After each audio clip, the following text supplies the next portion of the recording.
차겠습니다. 성전에 대한 잘못된 신앙. 성전에 대한 잘못된 신앙. 오늘 예레미야에 관한 말씀인데요.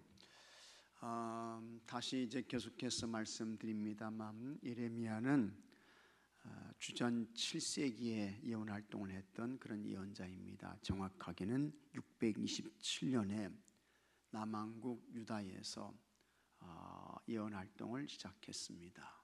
그래서 이 남왕국 유다는 20명의 왕들이 있었다고 했죠. 그 다음에 345년 동안 전속했다고 했습니다. 그 가운데에 이 예레미야는 끝에서 5번째 왕 그 시기에 이제 예언 활동을 했던 그런 예언자입니다. 그래서 이 요시야 왕은 하나님께 잘한 왕이었어요. 히스기야 왕만큼 아주 잘한 그런 왕이 이제 요시야였습니다. 그래서 요시야, 그 다음에 이제 그의 아들 여호아하스, 그 다음에 여호야김, 여호야긴, 그 다음에 이제 시드기야 해서 시드기야에서 이제 이 남왕국 유다의 역사가 끝나게 되는 것입니다. 그러면서 이 유다 말기에 이제 활동을 했던 그런 예언자로서 하나님의 강력한 심판을 외친 그런 예언자가 예레미야입니다. 그래서 하나님께 회개하고 돌아오지 않게 되면 하나님께서 심판하신다, 하나님께서 징계하신다, 나라를 망하게 하신다, 이스라엘 나라 봤지 않느냐, 그것처럼 하나님께서 이 나라도 망하게 하셔. 그래서 하나님께 회개하고 돌아와야 된다. 길과 행위를 옳게 해야 된다. 이걸 이제 외쳤던 그런 예언자가 예레미야 예언자인 것입니다. 그때에 하나님께서 유다를 심판하시는 그와 같은 도구로 사용하시는 나라가 있다. 그 나라가 무슨 나라예요? 무슨 나라를 심판의 도구로 쓰셔요? 바벨론이라고 하는 나라를 하나님께서 써서 유다를 심판하신다. 이걸 이제 외치는 거예요. 근데 이제 이 유다 이 사람들이 안 들었죠. 순종하지 않았어요. 그래서 단계적으로 하나님께서 이제 이 심판을 진행해 가시는 것입니다.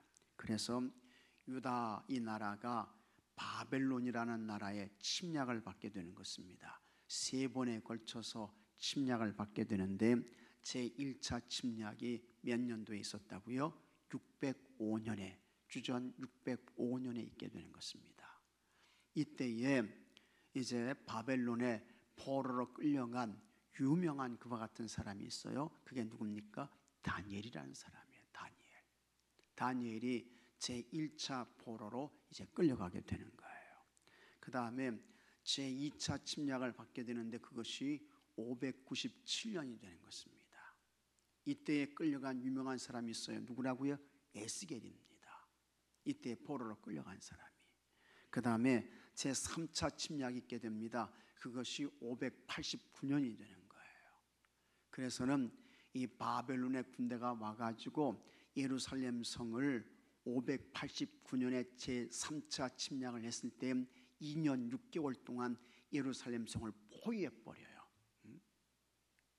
그래서 물샐 틈 없이 그냥 쥐 한 마리 들어가고 나오지 못하도록 예루살렘 성을 포위해버립니다. 2년 6개월 동안 포위하니까 먹을 게 없잖아요. 그래가지고 예루살렘 성에서는 난리가 나게 되는 것입니다. 무슨 난리가 납니까? 자녀들을 삶아 먹게 되는 거예요. 자식들을 죽여가지고 이 자식들을 여러분 살기 위해서 삶아 먹는 거야. 오늘은 네 아들 내라, 네 아들 잡아먹자. 내일은 너네 아들 내야 돼. 이런 비극적인 역사가 이제 있게 되는 것입니다.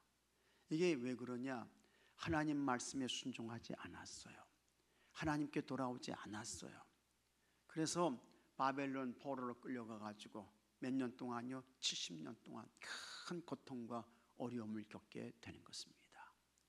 예레미야가 이사야부터 시작해가지고 예레미야가 그냥 줄기차게 하나님의 심판을 예언하며 경고하는데 안 들었어요. 우리에게 이런 일은 일어나지 않는다. 우리나라는 망하지 않아.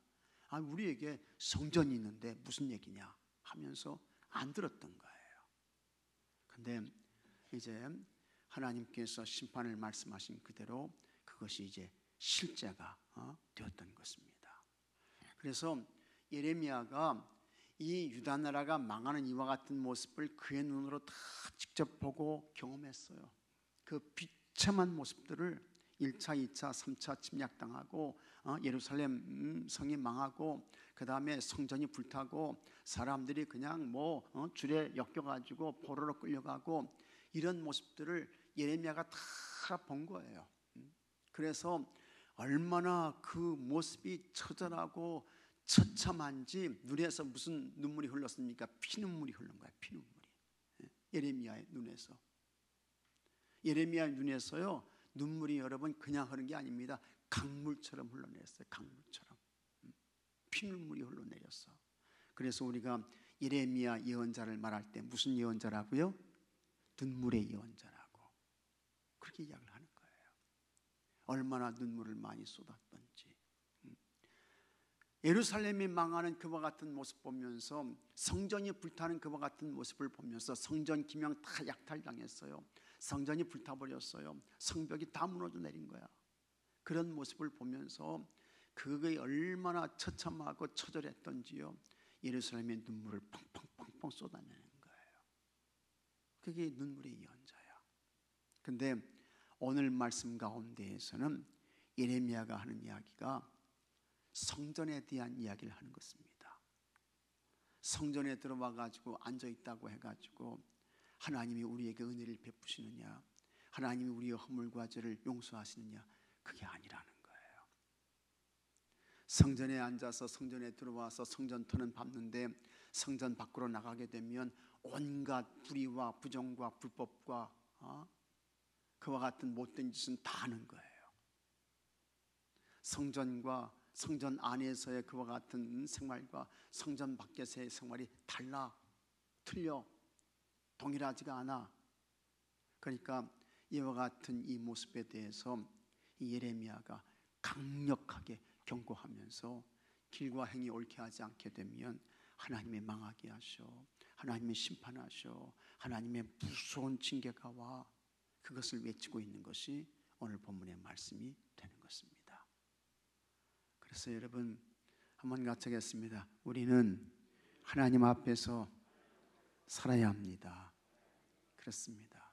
성전 안에 있을 때에도 같이 하겠습니다. 성전 안에 있을 때에도 하나님 앞에서, 성전 밖에 있을 때에도 하나님 앞에서, 여러분이 일하는 곳에서도 하나님 앞에서, 크게 해보세요. 여러분 가정에서도 하나님 앞에서 살아야 된다. 하나님 앞에서 산다는 것은요 다른 게 아니고 길과 행위를 옳게 하는 거예요. 바르게 하는 거예요. 정직하게 하는 거예요. 의의 삶을 사는 거예요. 어디서나 하나님 앞에서 그렇게 살아야 된다. 그걸 말씀하고 있는 것이 오늘 말씀의 내용이 되는 것입니다. 그래서 우리가 이제 이 신앙생활 할 때에 그와 같은 이중적인 이런 생활하면 안 된다라고 하는 것입니다. 교회 안에서는 다 거룩이지요. 다 거룩이야. 근데 교회 밖에서는 거룩이 다 없어졌어. 그러면 안 된다는 거예요. 교회 안에서도 하나님 앞에서, 교회 밖에서도 하나님 앞에서, 여러분 가정에서도, 여러분의 일터에서도, 여러분이 대하는 사람에게서도 하나님 앞에서, 항상 하나님 앞에서. 사도 바울은요 그렇게 이야기를 했습니다. 종들을 대하는 것도, 그때는 종들이 많았습니다. 노예들이 많았어요. 근데 종을 대할 때에도 주님 대하는 것처럼 해라. 그렇게 이야기하는 거예요. 예수님 대하는 것처럼 해. 사도 바울이 그렇게 이야기를 하는 거예요. 주인들에게. 그 다음에 이 종들에게는 너희들이 주인을 대하는데 예수님 대하는 것처럼 그렇게 해라. 사도 바울은 그렇게 이야기를 하죠. 그러니까 항상 주님을 대하는 것처럼 주님 앞에서 이렇게 살아야 된다. 근데 이게 이제 여기 구약 성경에서는 예레미야가 그걸 말씀하고 있는 것입니다. 자, 말씀 나누기. 예레미야는 성전에 예배하러 온 남한국 유다 사람들을 향해 그들이 지은 온갖 죄로 인해 이 성전이 무너질 것이라고 예언했습니다. 이건 이제 하나님의 심판이죠. 바벨론 나라를 통한 하나님의 심판을 말하는 것입니다. 이는 성전에서 형식적으로 예배드리면서도 삶이 안전하리라고 생각하는 그들에게 하나님이 주시는 아픈 경고였습니다. 하나님은 유다 백성의 우상 숭배와 서로에게 행하는 악행으로 인해 성전을 외면하셨습니다. 성전은 잘 지어져 있는데 하나님 앞에서가 아닌 거예요. 그리고는 우상을 숭배하고 성전 밖으로 나가서는 온갖 악행을 저지르고 하나님께서 성전을 외면하시게 되는 거예요. 유다 나라를 버리시게 되는 거예요. 성전에 대한 유다 백성의 잘못된 신앙은 무엇입니까? 첫째, 그들은 성전 예배와 일상이 상관없다고 생각했습니다. 성전 예배 따로 일상생활 따로 분리가 된 거예요. 예레미야는 성전 문에 서서 이것이 여호와의 성전이라 하는 거짓말을 믿지 말라고 했습니다. 성전은 하나님과 백성들이 만나는 장소이지만 선의 죄악이 가득한 그들은 이곳에서 하나님을 만날 수 없다는 선포였습니다. 성전이 더 이상 성전이 되지 못한 것은 이방인과 고아와 과부를 억압하고 죄 없는 사람의 피를 흘리며 이게 다 부정과 불법입니다. 성전 뒤에서 우상을 섬기는 그들의 악행 때문이었습니다. 죄를 짓고도 회개하지 않고 여전히 죄 속에서 사는 생활은 성전과 예배의 가치를 훼손했습니다. 이건 뭡니까? 하나님을 멸시하는 거죠. 하나님을 모독하는 거예요. 이에 하나님은 그들의 예배를 받지 않으셨습니다. 자, 우리도 일상을 어떻게 살고 있는지 자주 돌아봐야 합니다. 성전에서 드리는 예배뿐만 아니라 일상의 삶도 하나님께서 기뻐하시는 거룩한 산 제물이 되도록 해야 합니다. 사도 바울이 말씀했습니다. 너희 몸을 하나님이 기뻐하시는, 같이 하겠습니다. 너희 몸을 하나님이 기뻐하시는 거룩한 산 제물로 드리라. 너희 몸을, 이게 우리의 삶이죠. 우리의 삶을 하나님이 기뻐하시는 거룩한 산 제물로 드려라. 삶이 예배가 되게 해라. 예배가 삶이 되게 해라. 그와 같은 말씀인 것입니다. 하나님은 예배와 우리의 삶을 함께 받으십니다. 그 다음에 둘째, 성전에 가기만 하면 구원을 받는다고 생각했습니다. 이거 큰 오해입니다. 성전 문턱만 드나든다고 여러분 그분에게, 그런 사람에게 구원이 있습니까? 절대로 없습니다. 마음으로 믿어 의에 이르고 입으로 신하여 구원에 이릅니다. 마음으로 하나님을 믿으셔야 돼요. 마음으로 예수 그리스도가 구주 메시아 되신다, 그걸 믿고 고백하고 시인하셔야 돼요. 성전문 드나든다고, 예배당에 왔다고 그 사람에게 구원이 있는 거 아니라고 하는 것입니다. 솔로몬 성전은 남한국 유다 백성들에게 구원의 상징이었습니다. 그들은 성전에 들어가 하나님 앞에 서면 모두 구원받을 수 있다고 생각했습니다. 이런 잘못된 생각은 그들의 삶을 더 악하게 만들었습니다. 그들은 도둑질, 살인, 간음, 거짓 맹세, 우상 숭배를 거침없이 행했습니다. 성전의 화려한 모습을 보면서 자신들의 삶과는 상관없이 구원받으리라 생각했습니다. 참 그릇된 잘못된 생각이에요. 하나님은 가증스러운 자들을 향해 너희의 성전은 도적의 소굴이라고 말씀하셨습니다. 성전의 예배자가 아닌 도적들이 가득하면 그것은 더 이상 성전이 아닙니다. 예수님은 장사치들로 번잡한 성전을 바라보시며 내 집은 만민이 기도하는 집이 되어야 한다고 말씀하셨습니다. 하나님 우리의 성전이 참된 예배의 성전이 되기를 원하십니다. 그래서 형식적이고 그 다음에 번잡한 마음을 가지고 번거로운 마음을 가지고 오고 하나님 받지 않으신다는 거예요. 참된 예배, 우리의 삶 전체를, 우리의 마음 전체를 올려드리는 이 예배를 하나님이 받으신다. 그 다음에 셋째, 성전은 절대 무너지지 않는다고 생각했습니다. 이거 잘못된 생각입니다. 유다 백성들은 성전 건물을 하나의 우상처럼 숭배하며 성전이 있는 한 자신들은 완전하며 확실하게 구원받을 것이라고 생각했습니다. 이게 잘못된 것입니다. 그 성전 안에 있는 사람들이 악하게 되면요, 하나님께서 성전 버리십니다. 성전 헐으셔요. 그게 이제 실제가 됐죠.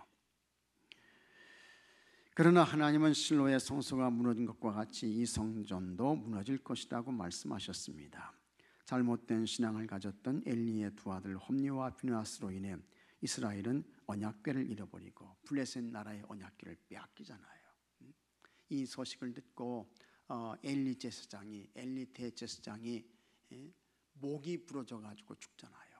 목이 부러져 가지고 의자에 앉아 있다가 목이 부러져서 죽어요. 그 다음에 홈니와 비느하스가 다 죽고, 그 다음에 비느하스의 아내가 출산하다가 이제 죽게 되는 거예요.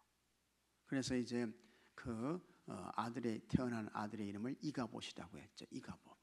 이가봇은 뭡니까? 하나님의 영광이 이제는 떠났다. 이제는 더 이상 하나님의 은혜가 없다. 그렇게 이제 이름을 짓고 이제 죽게 되는 것입니다. 그래서 잘못된 신앙을 가졌던 엘리의 두 아들 홈니와 비느하스로 인해 이스라엘은 언약궤를 잃어버리고 결국 실로의 성소가 파괴되었습니다. 성전이 성전의 역할을 하지 못하면 하나님은 더는 그 성전을 아끼지 않습니다. 얼마든지 성전을 허무시고 당신의 백성을 그곳에서 쫓아내십니다. 하나님과의 온전한 소통이 일어나지 않는 그저 건물로서의 성전이라면 하나님은 오늘날에도 얼마든지 무너뜨리실 수 있습니다. 맞아요. 맞습니다. 그래서 여러분, 우리가 모여서 예배드리는 이곳은 뭡니까? 이곳은 이제 예배당입니다. 예배당이에요. 그리고 진짜 교회는 뭐냐? 여러분들이 예수님을 그리스도 주님으로 믿고 고백하는 그 무리, 공동체, 그게 이제 실제 교회가 되는 것입니다. 실제 교회가 바로 그거예요. 그러니까 그와 같은 교회를 믿음의 공동체로 잘 세워야 하는 것입니다. 이걸 세우지 않게 되면 아무리 화려한 몇백억의 건물을 지었다 할지라도 하나님께서 다 허무실 수 있어요. 망가지게 하실 수 있어요. 형식적인 신앙생활로 인해 하나님과의 관계가 무너지지 않으려면 내 생각이 아닌 하나님의 말씀 안에서 예배해야 합니다. 성전에 대한 잘못된 생각이 유다 백성들의 신앙생활을 병들게 했습니다. 같이 하겠습니다. 예배와 삶은 나눌 수 없다. 이건 나눠지는 거 아닙니다. 예배와 삶은 나눠지는 거 아니에요. 그래서 항상 우리가 어떻게 살아야 한다고요? 하나님 앞에서 살아야 된다.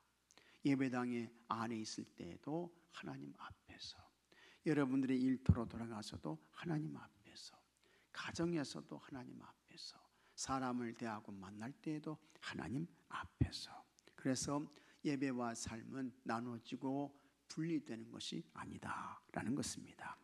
건물로서의 성전이 구원을 보장하는 것이 아니라 하나님의 말씀을 바르게 믿는 믿음이 구원을 가능하게 하는 것입니다. 전적으로 옳은 이야기인 것입니다.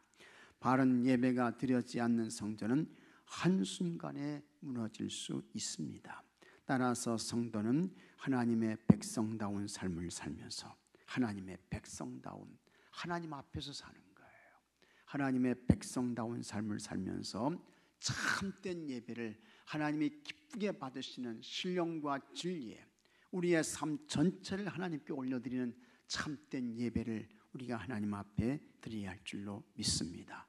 바로 그곳에 하나님께서 임재하시는 거예요. 그리고 그곳에 하나님께서 찾아오셔서 말씀하시는 거예요. 감동 주시는 거예요. 그들을 치료하시고 그들을 세우셔서 하나님의 뜻을 이루가게 되는 것입니다. 바로 이와 같은 우리 교회가 되고 여러분들이 되시기를 주의 이름으로 축복합니다. 자, 말씀 행하기 묵상 질문. 예배자로서 어울리지 않는 생활 습관은 무엇입니까? 해서 예배자로서 어울리지 않는 생활 습관, 우리가 이 앞에서도 이야기했지만 예배 따로 삶 따로 이게 분리되면 안 되는 거예요. 우리가 이제 한국 교회가 성숙하지 못한 모습이 어디에 있습니까? 그런 모습들이 많이 있어요. 예배당에서와 예배당 밖에서의 삶이 다른 거예요. 달라. 일치가 되지 않는 거예요. 그래서 가정에서도 여러분 이 신앙 계승이 잘 돼야 되는데 참 교회에서는 다 거룩하신 성도님이고 다 권사님이고 집사님이고, 그런데 집에 오기만 하면 집에 오기만 하면 그런 모습이 하나도 없어. 그렇게 되면 신앙 계승이 안 되죠.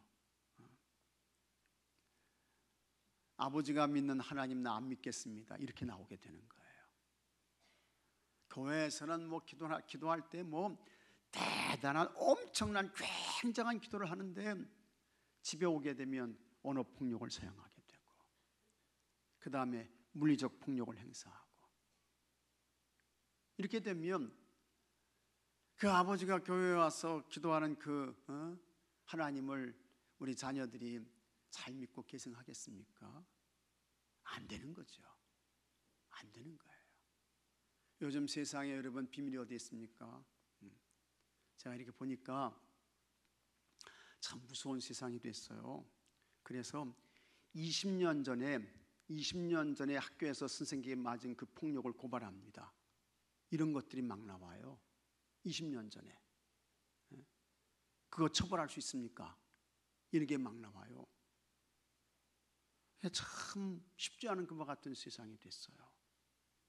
그래서 우리가 정말 여러분 신중하게 생각하시고 판단하셔야 됩니다. 신중하게.